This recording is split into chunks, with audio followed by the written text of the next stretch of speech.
Pero ya lo han puesto en otras ocasiones a decir cosas que no están bien, en otros momentos, y ya llevamos un año y pico de gobierno, entonces no es para estar pifiando así. Y además yo creo verdaderamente es una responsabilidad del gobierno, del presidente Luis Abinader, tomar decisiones y medidas siempre, en las buenas y en las malas, pero sobre todo en circunstancias como esta.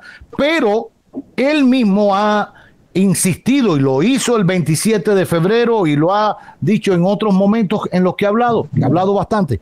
El presidente Abinader ha reclamado que estos temas no se politicen en el sentido de como hay tantos candidatos en la calle, ya de cara al 24 politizan el tema. Creo que Fuerza del Pueblo, y no es porque esté don Francisco aquí delante, lo ha hecho con mucha altura, lo ha hecho el presidente Fernández desde siempre, recalcando el tema de las 3 calientes, etcétera, etcétera, en cuanto a la alimentación de la gente. Pero precisamente para tomarle la palabra al presidente Abinader en cuanto a la no politización de estos temas cuando se trata de alimentación, de precios de los productos de la canasta básica, yo creo que aun cuando es una responsabilidad del gobierno, pudo perfectamente no solo llamar a algunos funcionarios que no llamó para tomar decisiones, sino también convocar al liderazgo político, no hacer de esto otro foro del CES ni nada por el estilo, llamarlo. Tenemos el privilegio en nuestro país de tener 3 expresidentes vivos con experiencias en crisis similares o en otras parecidas. Hipólito Mejía, que viene del campo y sabe cómo se corta la chaucha. El doctor Leonel Fernández y Danilo Medina.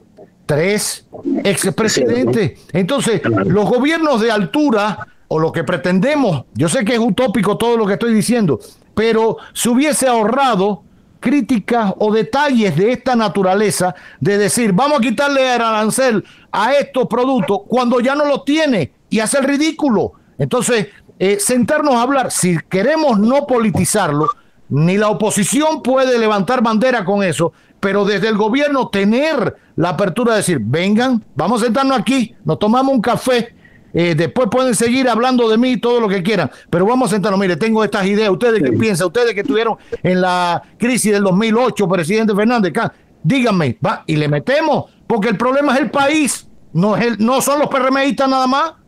Sí, es correcto. Yo entiendo que el aporte que hemos hecho ha sido constructivo y prácticamente no ha habido un rifle para atacar todas las medidas, todo lo contrario, hay medidas positivas, hay cosas que son loables, toda la desburocratización para los trámites y todo eso es importante y eso es competitividad y eso ayuda a bajar los costos.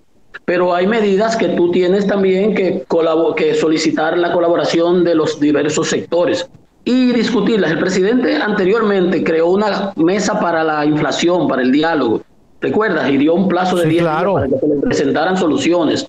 Entonces, yo pienso que ese pudo haber sido el mismo que tú señalas. El consenso siempre es importante y el que hayan aportes, nosotros lo que tratamos de hacer es un aporte, de señalar los puntos cruciales y trascendentes, porque al final del día estamos todos en el mismo barco. Si nos salvamos todos, si nos hundimos, nos hundiríamos todos. Entonces no tiene sentido apelar o apostar, eso es algo como ya pasado, a que él lo haga mal. No, yo digo que lo que debe apostarse es que usted lo hace bien y yo lo puedo hacer mejor. No que estemos todos sacándole la alfombra de los pies. Los días vienen con sus, como se dicen, con sus afanes. Gobernar no es fácil. Nosotros vivimos en el 2008, eso que tú señalas. Yo era superintendente de electricidad y el combustible nos subió a $148 el barril. Pero no solamente los combustibles. El sistema internacional de comercio que establece la OMC quedó prácticamente vulnerado, porque cuando subió el arroz, por ejemplo, Tailandia prohibió la exportación y se quiso vivir como de autarquías. Y hubo muchísima gente que hizo lo mismo que aplicó Turquía, por ejemplo, con unas mascarillas cuando el COVID que venía. ¿Te recuerdas que la intervino? Porque cuando hay esos problemas siempre viene y sale el salvajismo de la naturaleza humana. Sí. Entonces yo pienso que en esta situación esto no es para politiquear y nosotros Eso es lo que querimos, al presidente reconocerle el esfuerzo, que salió, dio la cara, que pudo haberlo hecho mejor, que lo pudo haber hecho mucho antes. Siempre eso es factible, eso es eso se puede decir. Pero al final del día, lo importante es que se trate de buscar soluciones para que la población no salga perjudicada. Es difícil lo que vamos a experimentar, es complicado. Por eso yo siempre he dicho, vamos a tener situación. Solamente no nos afecta, el gobierno habla de muchos subsidios, la política del subsidio, pero hay que ver de dónde se va a financiar todo eso también. Es verdad que el gobierno, cuando suben los precios de los combustibles y de los commodities, incrementa sus ingresos, pero ahí tiene que hacer un balance óptimo, razonado, para que no se vea que vas a obtener capital político de situaciones y del hambre de la población. Y eso es factible y eso es reconocible y nosotros lo vamos a reconocer siempre. No, entonces, y sobre todo porque hay productos, por ejemplo, en el caso de los combustibles, y ayer lo hablábamos con un economista, Henry Ebrard, que al final, ¿a quién más afecta el precio? Bueno, a la clase media, que sigue siendo la más impactada, porque al final es quien va a pagar ese aumento, va a pagar un ITEVI sobre ese combustible, que es un dinero que le entra al gobierno, y la gente va a seguir echando la misma cantidad de combustible, aún lo pague más claro, sobre todo esa clase media alta. Entonces, son los mismos que van a los supermercados, que van a comprar productos mucho más caros, que pagan ITEVI también, y ese es un impuesto que cobra el gobierno. Por eso es lo que dice Francisco, hay un dinero que entra y no podemos tampoco hacer politiquería sobre eso, porque hay una franja de la población que le están dando con todo en medio de toda esta crisis. Nosotros somos el jamón del sándwich. Nosotros no nos dieron ni para ti, ni para mí, ni fase 1, ni fase 2. Lo de nosotros fue gastos. Y seguimos ahora pagando. Mira, esos 215,000 millones que fueron apropiados por el Banco Central para liquidez, para mantener la economía en operación, eso estuvo muy bien, pero ahora viene el que no hay almuerzo gratis, eso hay que pagarlos. Y eso genera la inflación interna, fuera de los problemas que están de fuera, valga la redundancia, como el supply en la cadena de suministro, el atasco de los furgones, el incremento de los precios de los commodities, de la energía. Por ejemplo, el fertilizante sube porque el gas natural se disparó 3-4 veces su precio, que hubo fábricas en Europa, en Inglaterra precisamente, que tuvieron que cerrar la producción por el sobrecosto, y en China. Entonces, todo eso es verdad, pero ahora hay que pagar eso. Por eso yo digo, también hay que ser comedido en cuanto a las acciones. Ese endeudamiento alegre que a veces uno ve, hay que tener pendiente que ahora viene un incremento en la tasa de interés en los Estados Unidos y se nos va a encarecer el servicio de la deuda. Por un lado, se nos caen los ingresos que vienen de Ucrania y de Rusia, que fueron 274,000 turistas el año pasado. Gastándote, vamos a suponer, 1.500 millones en ese año. Por otro lado, se nos va a encarecer el servicio de la deuda. Por un lado, se nos van a encarecer los costos de adquisición. Si la factura petrolera era de 4.000 millones y si estos precios siguen subiendo, puede subir a 6.500, 7.000, 8.000, sabrá Dios hasta cuánto. Entonces, nosotros no tenemos capacidad infinita para enfrentar esos problemas. Y ahí es donde yo pienso que tu recomendación, tu sugerencia experimentada y todo, va de la mano, porque el presidente, cuando llegó al gobierno, se reunió con el liderazgo político para... Lo recuerdo, claro. Que eran de índole, vamos a decir, de gobernabilidad, sin haber problemas de gobernabilidad, justamente solo por la crisis del COVID. Pero ya como estamos saliendo de la crisis del COVID, como decía ahorita, y viene y pare la abuela. Exacto. Y viene ahora esto. Don Francisco, no quiero, ya tenemos que despedir porque se acaba nuestra transmisión para Estados Unidos, pero no quiero despedirlo sin antes preguntarle, dentro de todas las medidas, el presidente no tocó el tema eléctrico. En abril, a raíz de la ley de electricidad, que creo que el propio Fuerza del Pueblo la cuestionó y que su entrada en vigencia en este momento y el reglamento para entrar en vigencia, aun cuando haya aprobado que hubiese una ley para el sector eléctrico, una nueva ley, pero no tocó ese tema y supuestamente en abril se revisa la tarifa eléctrica.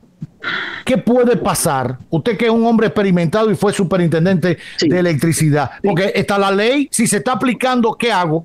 Sí, el pacto eléctrico contemplaba, y eso está ahí, unos ajustes que iban hasta el 2026 y se va haciendo trimestral. Ya se han hecho 2 de ellos. Yo pienso que en una situación de coyuntura tan extraordinaria, yo pienso que lo más razonable pudiera ser, de hecho lo que existe es una cosa que se conoce como Fondo de Estabilización de la Tarifa, que es el subsidio, que es lo que se está proponiendo también para la ley de hidrocarburos que el presidente anunció el 27 de febrero. Un fondo pequeño, que sé yo, que el nombre no me recuerdo, pero es lo mismo. Un subsidio que lo da el gobierno. Dice, no se traspase a los usuarios el valor real que le correspondería por la ley, ¿no? Sino que yo voy a poner una proporción. Y en esta ocasión, ciertamente que firmamos y acordamos y el gobierno lo ha ido ejecutando. Yo pienso que la situación no está adecuada para que se haga ni siquiera del monto, porque es un monto que pudiera ser fuera de los rangos, fuera de la línea de aceptación hasta racional. Por consiguiente, indiscutiblemente que el precio de los combustibles, no es solamente el petróleo que está a 120, llegó a 125 ayer, esta mañana cuando yo hacía el programa mío estaba en 119, el WTI, el West Texas Intermediate, no West Texas Index, como se dijo en el discurso, no, es West Texas Intermediate, el crudo de Texas ligero que se usa de referencia en el Golfo para cálculo de precios en la ley de hidrocarburos de nosotros. Entonces, no solamente eso, ha subido el gas natural y el carbón, que hay que licitarlo para Punta Catalina, que era un respiro, está en 400 y tantos dólares la tonelada, 4 o 5 veces su valor, o sea que el subsidio del sector eléctrico se va a disparar. Entonces, por esas razones, indiscutiblemente. Entonces, yo pienso que ese es un dilema que el gobierno tiene que hacer un fine tuning ahí. Como cuando estás con los radios, que se te meten 3, a ver cuál es el más adecuado. Hay que ajustar, ecualizar. Ajustar y ser inteligente. Nosotros capeamos el temporal cuando se metió en $148 el barril, y yo recuerdo que el Fondo de Estabilización de la Tarifa, que es el subsidio en realidad, sí, en ese solo mes, nos ascendió a 2.000 millones de pesos. Acuérdense que en todos estos meses, en todas estas semanas, el gobierno subsidia con 500, con 600 millones el combustible. Imagínense que no estamos hablando del sector eléctrico, y por eso entonces se emitió, suerte que eso fue un pico, luego bajó y capeamos el temporal. Yo creo que tendría el gobierno que al Fondo de Estabilización de la Tarifa a aplicarle otro fondo por encima para no transferir a los usuarios esa realidad de precios y esperar que los mercados empiecen a corregir estas situaciones. Porque y eso nos va a llevar a algo que usted decía ahorita, de dónde va a salir el dinero para seguir subsidiando todo eso.